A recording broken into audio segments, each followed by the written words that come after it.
फलक जमीन पर गिर पड़ी। वो दिन वाकई उसके लिए बदकिस्मत था। उसको अभी अभी संस्कार के आदमियों ने बार से बाहर रिक्शे तक छोड़ दिया था और तभी एसके एंटरटेनमेंट के लोगों ने उसे पकड़ लिया और यहाँ फेंके गए। हालांकि वो नशे में थी, लेकिन नशा उसके शरीर में था। उसका दिमाग अभी भी काफी साफ था। वो बस यहाँ बैठकर आलसियों की तरह अपनी मौत का इंतजार नहीं कर सकती हैं। एक बार जब वो बूढ़ा बदचलन आदमी अंदर आ गया तो यह अनिवार्य था कि उसका बलात्कार किया जाएगा। उसे किसी भी तरह से यहाँ से भागना था। फलक मन में सोचते हुए बोली, लेकिन कहाँ? दरवाजे पर 2 गार्ड हैं, इसलिए वो उस तरफ से बाहर नहीं निकल सकती थी। फिर उसे खिड़की से बाहर चढ़ना होगा। बेहतर होगा कि वो खिड़की से बाहर निकल जाए। फलक नशे में गिरती उठती हुई बड़बड़ाते हुए बोली, उस आदमी द्वारा बलात्कार किए जाने से बेहतर है कि मैं विकलांग हो जाऊं। फलक ने बालकनी का दरवाज़ा खोला और जब उसने देखा कि वो कम से कम 10 मंजिल की ऊंचाई पर है तो उसके पैर कमज़ोर पड़ गए। उसे ऊंचाई से डर लगता था। फलक उस इमारत से कूद नहीं सकती थी। उसने चारों ओर देखा, हालांकि उसकी नज़र नशे के कारण धुंधली थी। वो जल्दी से बोली, बिंगो, जहाँ चाहे वहाँ राह है। हर कमरे की बालकनी सिर्फ 1 मीटर की दूरी पर थी। वो अगली बालकनी पर चढ़ सकती थी, जो अगले कमरे से जुड़ी हुई थी। फलक ने तुरंत पूरी तरह से जांचा और वो बालकनी पर चढ़ गई और रेलिंग पर बैठ गई। फिर उसने अपने लंबे पैर फैलाए। अगली बालकनी पर जाने के लिए उसने अपनी आंखें बंद कर लीं और देखने की हिम्मत नहीं जुटा पाई। जब वो अगली बालकनी की रेलिंग पर पहुंची तो उसने आखिरकार अपना हाथ ढीला किया और उस पर लुढ़क गई। उसके चेहरे पर चिंता से पसीना बह रहा था। वो खड़ी हुई और सुइट में भाग गई। उफ, मैं आखिरकार सेफ हूँ। उस कमरे में कोई नहीं था और यह बहुत शांत था। फलक केवल वॉशरूम से बहते पानी की आवाज़ सुन सकती थी। ऐसा लग रहा था कि कोई शॉवर ले रहा हो। फलक ने अपने चेहरे पर ठंडा पानी छिड़कने के लिए तड़प रही थी। वो जागती रहना चाहती थी। अगर वो ऐसी चक्करदार हालत में बाहर निकलती तो वो जरूर मर जाती और वो फिर से एसके एंटरटेनमेंट के सीईओ द्वारा पकड़ी जाने के लिए लाचार होती। मैं फिर कभी शराब नहीं पीऊंगा, फलक प्यारा सा मुंह बनाते हुए जल्दी से बोली। वो लड़खड़ाती हुई वॉशरूम की ओर चली गई। बिना इस हकीकत पर विचार किए कि कोई अंदर हो सकता है, उसने दरवाजा खोल दिया। कहीं से एक बड़े हाथ ने अचानक उसकी नाजुक कलाई को पकड़ लिया।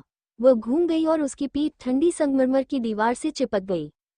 वहां एक हट्टा कट्टा आदमी था जो बॉडी वॉश के कारण बहुत महक रहा था। संस्कार ने अपनी बाह में फलक को देखा। जब वो नहा रहा था तो उसने कमरे में कुछ हलचल सुनी थी, इसलिए वो देखने के लिए बाहर आ रहा था। उसने कमर पर तौलिया लपेटा और कमरे में घुसते ही घुसपैठिए को दबाने के लिए तैयार हो गया। उसका अलर्ट स्वभाव बिजनेस की दुनिया में लड़ाई जैसे खून खराबा से जुड़ा हुआ था। कॉर्पोरेट लाइफ में लड़ाई झगड़ा का रास्ता जैसा था। 3 साल पहले एक कॉर्पोरेट राइवल ने उसे मारने के लिए एक किलर्स को भेजा था। अगर उस समय फलक नहीं होती तो वो पहले ही मर चुका होता। उसने कभी नहीं सोचा था कि वो वही लड़की ही होगी जो कमरे में घुस आई है। वो धीरे से फलक को देखते हुए बोली, आज हम दोनों दूसरी बार एक दूसरे से मिले हैं। फलक ने आश्चर्य से उसे देखने के बाद उसको ऐसा लगा कि वो उसे पहचान गई है। फिर उसने राहत की सांस ली और अपने गुलाबी होंठ फुलाए। ओह, ये तुम हो। संस्कार ने उसकी कलाई छोड़ी और अपना हाथ उसके बगल की दीवार पर रख दिया। उसने धीमी आवाज में पूछा, तुम यहाँ क्यों हो? किसी आदमी के कमरे में घुसना बहुत खतरनाक है। फलक को वाकई में अब चक्कर आ रहा था। जमीन पर गिरने से बचने के लिए उसने संस्कार की बांह का सहारा लिया, जो ईंट जैसी ठोस मांसपेशियों से भरी हुई थी। कोई मेरा बलात्कार करने की कोशिश कर रहा था। प्लीज मुझे अपना फोन उधार दे दो, मैं किसी को कॉल करना चाहती हूँ। फिर फलक चुप हो गई। वो किसे कॉल करने जा रही थी? फिर उससे मुझे कौन बचाएगा? फलक फोन को देखते हुए मन में बोली। उसने अपने दूसरे हाथ से अपने बालों को उलझाया। फलक ने कहा, भूल जाओ, मैं कोई कॉल नहीं करना चाहती। क्या तुम मुझे अपना शॉवर दे सकते हो? मैं होश में आना चाहती हूँ। नशे की वजह से फलक के नाजुक चेहरे पर एक हल्की लाली थी जो उसे गुलाब की तरह दिख रही थी। वो बेहद आकर्षक लग रही थी। उसकी आधी बंद सुंदर लेकिन नशे में धुत आंखें, उसका चिकना माथा जो पहले उसके बालों को उलझाने पर दिखाई दे रहा था, और उसका नाजुक चेहरा अनजाने में एक मासूम आकर्षण दे रहा था। इन सभी चीजों ने उसे बहुत सुंदर बना दिया था। फलक के रेशमी बालों की कुछ लंटें उसकी मजबूत बांह पर गिरी, उसे गुदगुदाने और लुभाने लगीं। संस्कार ने उसकी निराश और उदास एक्सप्रेशन को देखा और उसकी आवाज नर्म और कोमल हो गई। उसने पूछा, कौन तुम्हारा बलात्कार करना चाहता है? मुझे बताओ, तुम यहाँ सुरक्षित हो। तुम नहाने से होश में नहीं आ सकती, तुम्हें बस एक अच्छी नींद की जरूरत है, बताओ। हाँ, अगर मैं तुम्हें बताऊं तो क्या तुम मेरी मदद कर सकते हो? मेरी मदद करने के बाद तुम मुझसे क्या चाहते हो? फलक थोड़ा टूट गई, उसका शरीर बहुत असहज महसूस कर रहा था और उसका दिल अभी भी खाली था। इस दुनिया में उसका एकमात्र रिश्तेदार उसकी माँ थी, जो अभी भी अस्पताल में उसकी देखभाल के लिए इंतजार कर रही थी। इसलिए चाहे हालात कितनी भी खराब क्यों न हो और वो कितनी भी थकी हुई क्यों न हो, वो पिछले 3 सालों से डटी हुई थी। 3 साल पहले उसे और उसकी माँ को घर से निकाल दिया गया था और उसके कॉलेज की ट्यूशन फीस एक मुद्दा बन गई थी। वो जानती थी कि आंटी अर्पित की माँ को ये जानने के बाद कि उसे छोड़ दिया गया है, अर्पित से उसकी शादी के लिए सहमत होने पर पछतावा हुआ था। उसे बहुत स्वाभिमानी थी और वो मदद मांगना नहीं चाहती थी, हालातों के अधीन तो बिल्कुल भी नहीं। लेकिन उसके पास कोई ऑप्शन नहीं था। रियलिटी में जिंदगी ने उसे एक कोने में धकेल दिया था। उसे इन मुश्किलों से बाहर निकलने का कोई भी रास्ता नहीं दिख रहा था।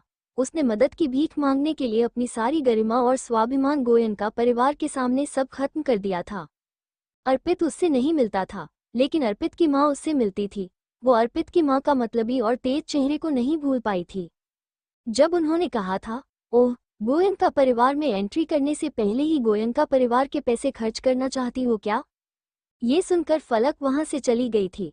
वो कभी भी ऐसे एजी फिल्म अकादमी या मनोरंजन इंडस्ट्री में एंट्री नहीं करना चाहती थी। लेकिन कोइंसिडेंस से उसने एक प्रोडक्शन में एक छोटा सा रोल निभाकर 5,000 कमाए थे, जिससे प्रीत ने उसे इंट्रोड्यूस कराया था। तब उसे अचानक एहसास हुआ कि हकीकत में एंटरटेनमेंट इंडस्ट्री रियल में पैसा कमाने का सबसे तेज स्थान था। हालांकि उस सीन के लिए वो लीड एक्ट्रेस की जगह बस एक स्टैंड इन थी। उसने अपनी ऊंचाई के डर पर काबू पा लिया था और रोल के पार्ट के लिए वो ऊंचाई से कूद गई थी। उसने अपनी ट्यूशन फीस, उसके बाद किराए, रहने के खर्च और अपनी माँ के ट्रीटमेंट खर्चों के लिए उचित कमाई कर ली थी। उसने एक के बाद एक छोटे छोटे रोल्स किए और अन्य एक्ट्रेसेस के लिए स्टैंड इन के रूप में अभिनय करने का बिजनेस बहुत लोकप्रिय था। वो जानती थी कि सिलिकॉन वैली के लोग उसका चेहरा देखना चाहते थे। फेमस सोशलाइट अपनी स्टेटस से गिरने के बाद उसने कभी हार नहीं मानी और कभी नहीं मानेगी, लेकिन अब वो थक चुकी थी। उसका दिल थक चुका था, उसका शरीर थका हुआ था। उसका जीवन इतना नाटकीय रूप से क्यों बदल गया था? उसके माता पिता का तलाक क्यों हुआ? अलका और अर्पित ऐसे क्यों हो गए? क्यों? फलक के मन में यही सब चल रहा था। उसके चेहरे पर आंसू बहने लगे, इससे पहले कि फलक उन्हें पोंछ पाती। संस्कार ने उसे आंसू पहले ही पोंछ दिए और वो धीरे से उसको देखते हुए बोला, तुम क्यों रो रही हो? क्या मैंने तुम्हें धमकाया है? फलक जानती थी कि वो नशे में है। संस्कार ने अपने कठोर अंगूठे से उसके चेहरे को धीरे से गोल गोल सहलाया। उसकी हथेली चौड़ी, मोटी और गर्म थी, जिससे उसे थोड़ी राहत मिली। एक छोटे हाथ ने बड़ी हथेली को नीचे दबा दिया। उसकी आंखें नीचे झुकी हुई थीं, जैसे आंसू गिर रहे थे जमीन पर। क्या मेरी आबरू को खोना तय है? कुछ सोचने के बाद उसने कहा, अगर मुझे इसे खोना है तो यह मेरा निर्णय होना चाहिए। तुम सुंदर दिखते हो। मैं उन बदसूरत बूढ़े लोगों द्वारा बर्बाद होने के बजाय मैं तुम्हें अपना शरीर देना पसंद करूंगी। मैं आज रात पैसे नहीं मांगूंगी, लेकिन याद रखना, यह मैं ही हूं जिसने सोने के लिए कहा है। फलक ने बोलते हुए ऊपर देखा। उसने संस्कार को अपनी बाहों में भरते हुए उसकी पैर की उंगलियों पर चलते हुए संस्कार की गर्दन पर हाथ रखा और हिम्मत से उसके पतले होठों को चूमा। संस्कार अभी भी एक हाथ से दीवार के सहारे टिका हुआ था। उसकी गहरी आंखें चुपचाप फलक की आंखों से बहते आंसुओं को देख रही थीं। उसकी आंखें आग की तरह जल रही थीं, लेकिन बहुत हताश थीं।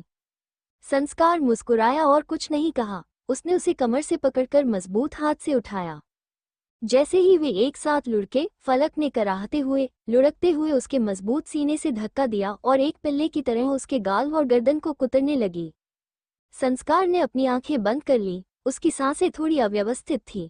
उसने अपने बड़े हाथ से उसके बालों को सहलाया और कर्कश स्वर में पूछा, तुम्हारा नाम क्या है? फलक जो कुछ भी कर रही थी, उसे रोक दिया। उसका सिर उसकी गर्दन में दबा हुआ था और पलक झपकते ही पतली कल की हुई पलकों की 2 पंक्तियां उसकी स्वस्थ गेहुआ रंग की त्वचा से टकराईं। फलक मिश्रा। फलक का मतलब है आसमान। To be continue.